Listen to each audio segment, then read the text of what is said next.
Sexting prevention. Jessica was a typical teenager. She was athletic, smart, and popular. Her boyfriend Joey was tall and good-looking and played on an elite basketball team. Jessica and Joey had been dating for a few months, and things were going well until they weren't. One night, Andrew asked if she would send him a picture of herself. Jessica was confused. He tried again. "I want to see what is under those clothes of yours." Jessica blushed, but also felt wanted and special, and gave him what he wanted. Less than a day later, everyone at school also had what he asked for. We have all heard about it, been asked about it, and hopefully have avoided being Jessica. So let's talk about what actually classifies as sexting under the law.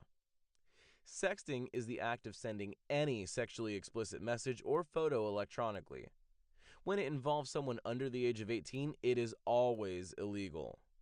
Even though sending explicit messages via text, photos, or videos is against the law, teens surveyed said that under this definition, they have engaged in sexting in order to flirt, be sexy, be liked, as a joke, or simply because they felt pressured into it by someone. However, once these messages are put out into cyberspace, they cannot be taken back, and this can lead to unintended consequences for everyone involved that cannot be undone. It is one thing to put yourself out in cyberspace, but it is another to have personal, explicit photos and videos of yourself out there. It is really important to remember that these pictures do not have to have nudity in order for them to be illegal. It is so important, I will say this again, they don't have to be nudes, even for law enforcement to determine they are sexually suggestive. Pictures can be in the form of a drawing, barely clothed, imitating sexual content, and obviously nudity. Here's an example if you're not sure what constitutes something being suggestive. In one case, 3 13-year-old girls were arrested and criminally charged for sending pictures of themselves in underwear. As you can tell from that example, it doesn't take much for something to be viewed as sexting by the court of law. Even when you believe that you are simply sending the photos or videos to one person, whenever it goes to one person, they now own it, and they have the ability to share it with the rest of the world. One good rule of thumb is if it is a picture that you would not want to have posted on the cafeteria during lunch, at church, or YouTube, then don't send it.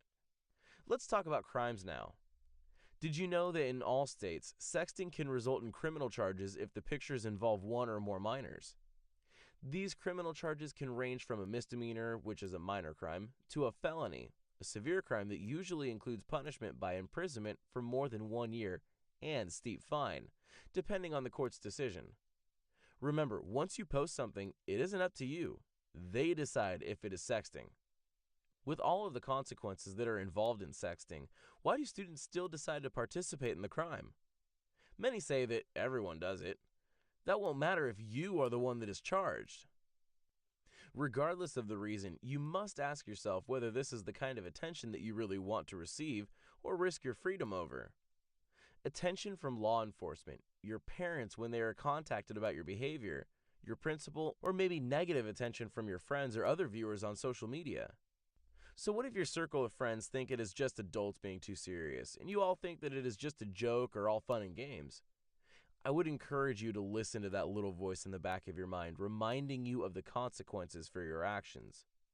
Sexting is never funny and can get you arrested, face criminal charges, or even worse, be sentenced to serve jail time. The fines and jail time will eventually go away once the time is served or the fines are paid, but the humiliation will remain.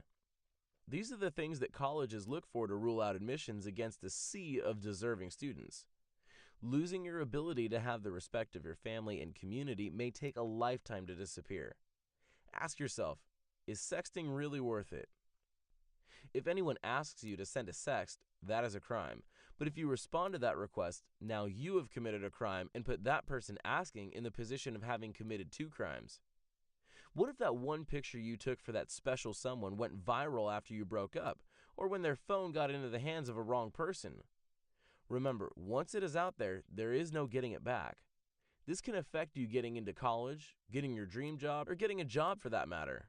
The one sexy photo that you sent can change your future forever by having others think twice about including your name and reputation with the college or company. Once again, is sexting really worth your reputation in your future? What if you're feeling pressured into participating in the act of sexting? or you feel like you have no other choice, like you're being threatened into doing so. That is referred to as sextortion and highly against the law. The traditional sextortion method is a simple one. Criminals create fake social media accounts, often pretending to be teenagers, and then engage students in conversations. Once the relationship has been going on a while, they have earned your trust, and the conversations have often progressed to exchanging naked photos or video chats. After convincing their victims to send them pictures, they are used against them. Once they have your information, they are in control. If the victim doesn't agree to send more pictures or money, whatever pictures or videos the criminal has are released online. Sometimes there is just one or two released out of all the photos to encourage the victim to change their mind, or sometimes to keep the threat continued. With increased technological advances, the attacks are getting more elaborate, and so are the threats. It is also important to know that sometimes sextortion victims are found from content that is being hacked from computer webcams in bedrooms, or even cell phone cameras. In these cases, you may not even know your information has been lifted until you receive an anonymous email from the hacker who captured the images or videos from your unprotected cameras. As law enforcement continues to find thousands of images of underage students that have been released online or sold, the efforts to catch these criminals will continue. You can be part of the solution in stopping these sextortion rings. So let's talk about what you can do if this happens to you. First, you can tell a trusted adult. This can be a parent, teacher, administrator, or anyone else that you trust. There are special internet crime units at police stations everywhere that are designed to help in just these situations. Do not be scared or let this stop you from notifying an adult. You will not automatically go to jail or get in trouble for receiving sex, but you should be aware that this is very serious. Here are some things to keep in mind.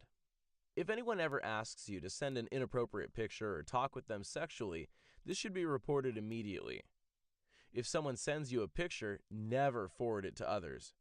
Forwarding pictures and videos to others is also illegal, even if you are not involved in the picture itself. After notifying a trusted adult, immediately delete any inappropriate pictures you receive. If you receive a nude or semi-nude picture of another person, delete the message. If there happens to be a police investigation, the police can contact your cell phone provider and pull the records. The records will show that you deleted the message as soon as you received it. Deleting the picture immediately can keep you out of legal trouble. You can always tell an adult that you received a picture and that you deleted it. Finally, block the person involved.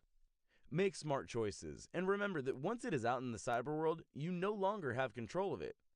There is help, and there is a way to help try and clean up your digital reputation if you have made any of these mistakes. There are people that care and want to make your life safe and happy with a positive digital reputation.